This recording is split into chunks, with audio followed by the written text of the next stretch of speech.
how to record your iPhone screen with a free. So you have to go your setting. Before that, if you are new in my channel, please do subscribe.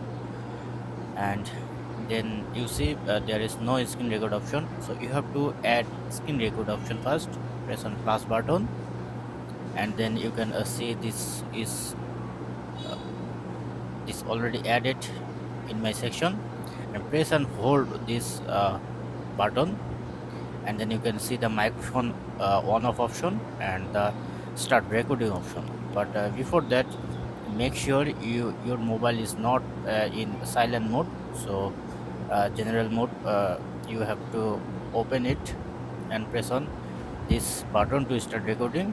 You see my recording is starting. So if you want to stop, then just press this red button, and it's automatically saved into your gallery. And this is the recording details. So this is it. This is how you can easily record your screen with audio on your iPhone device. So hope video Hello, helpful. screen record test. Please Hello, screen do record subscribe, test. and if you have any question, feel free to ask in comment section below. I am testing now again. Hello, screen record test. Hello, screen record test. Hello, screen.